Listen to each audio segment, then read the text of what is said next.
اعوذ باللہ من الشیطان الرجیم بسم اللہ الرحمن الرحیم وَإِذْ قَالَ رَبُّكَ لِلْمَلَائِكَةِ إِنِّي جَاعِلٌ فِي الْأَرْضِ خَلِيفَةً، اور اس وقت کا تذکرہ سنو جب تمہارے پروردگار نے فرشتوں سے کہا کہ میں زمین میں خلیفہ بنانے والا ہوں۔ قَالُوا أَتَجْعَلُ فِيهَا مَنْ يُفْسِدُ فِيهَا وَيَسْفِكُ الدِّمَاءَ، وہ کہنے لگے کیا زمین میں ایسی مخلوق پیدا کریں گے جو اس میں فساد مچائے اور خون خرابہ کرے۔ وَنَحْنُ نُسَبِّحُ بِحَمْدِكَ وَنُقَدِّسُ لَكَ، حالانکہ ہم آپ کی تسبیح اور حمد و تقدیس میں لگے ہوئے ہیں۔ قَالَ إِنِّي أَعْلَمُ مَا لَا تَعْلَمُونَ، اللہ نے کہا میں وہ باتیں جانتا ہوں جو تم نہیں جانتے ہو۔ اس سے پہلے 3 رکوعوں کے اندر سب سے پہلے 3 طبقات کا ذکر تھا، مسلمان، کافر اور منافق، اور اس کے بعد اللہ نے اپنی عبادت اور اپنے آپ کو معبود ہونے پر عقلی دلائل کو قائم فرمایا جس میں انسانوں کی تخلیق،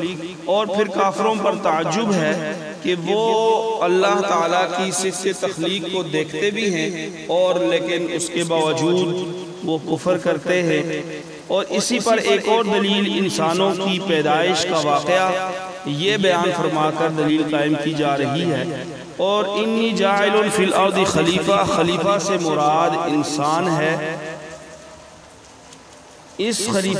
کے خلیفہ ہونے کا مطلب یہ ہے کہ وہ زمین میں اللہ تعالیٰ کے احکام پر خود بھی عمل کرے اور اپنی طاقت کے مطابق دوسروں سے بھی کروانے کی کوشش کرے۔ قَالُوا أَتَجْعَلُ فِيهَا، یہاں سے جو فرشتوں کا تعجب ہے یہ بطور اعتراض کے نہیں ہے بلکہ اپنی حیرت کا اظہار کرنا ہے کہ ایسی مخلوق کو پیدا کرنے کی کیا حکمت ہے کہ جو نیکی کے ساتھ بدی کی بھی صلاحیت رکھتی ہوگی،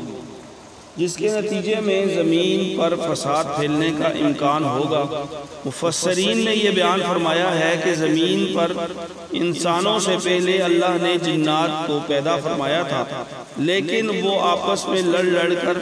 ختم ہو گئے، تو فرشتوں نے بھی انسانوں کے اس انجام سے کو مد نظر رکھتے ہوئے یہ بات کہی۔ وَعَلَّمَ آدَمَ الْأَسْمَاءَ كُلَّهَا ثُمَّ عَرَضَهُمْ عَلَى الْمَلَائِكَةِ، اور آدم کو اللہ تعالیٰ نے سارے کے سارے نام سکھا دیے، پھر ان کو فرشتوں کے سامنے پیش کیا۔ فَقَالَ أَنْبِئُونِي بِأَسْمَاءِ هَؤُلَاءِ إِن كُنتُمْ صَادِقِينَ، پھر ان کو فرشتوں کے سامنے پیش کر کے ان سے کہا، یعنی فرشتوں سے کہا اگر تم سچے ہو تو مجھے ان چیزوں کے نام بتلاؤ۔ قالوا سبحانک، تو فرشتے بول اٹھے کہ آپ ہی کی ذات پاک ہے، لا علم لنا الا ما علمتنا،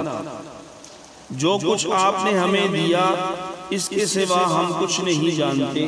انک انت العلیم الحکیم، حقیقت میں علم و حکمت کے مالک تو صرف آپ ہیں۔ ناموں سے مراد علم آدم الاسماء،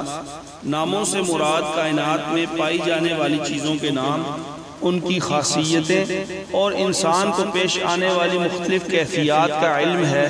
مثلا بھوک، پیاس، صحت اور بیماری۔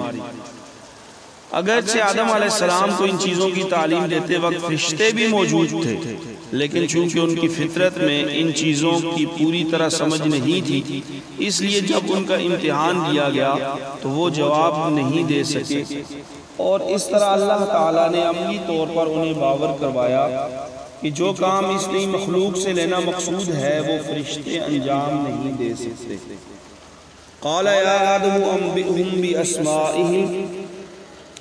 اللہ نے کہا آدم تم ان کو ان چیزوں کے نام بتلا دو۔ فَلَمَّا أَنْبَأَهُمْ بِأَسْمَائِهِمْ، چنانچہ جب اس نے ان کے نام ان کو بتلا دیے، قال، واللہ تعالیٰ نے فرشتوں سے کہا، أَلَمْ أَقُلْ لَكُمْ، کیا میں نے تم سے نہیں کہا تھا، انی اعلم غیب السماوات والارض، کہ میں آسمانوں اور زمین کے بھید کو جانتا ہوں، وَأَعْلَمُ مَا تُبْدُونَ وَمَا كُنْتُمْ تَكْتُمُونَ، اور جو کچھ تم ظاہر کرتے ہو اور جو کچھ چھپاتے ہو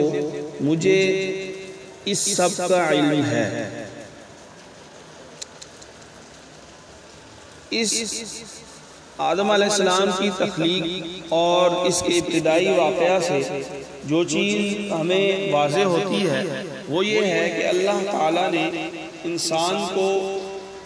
ایک بڑے مقصد کے لیے پیدا فرمایا، اور انی جاعل فی الارض خلیفہ سے اس بات کا واضح اعلان ہے کہ انسان کا زمین پر آنا اور انسان کا دنیا میں آنا یہ ایک بڑے مقصد کے لیے ہے، اور وہ اللہ تعالیٰ کی معرفت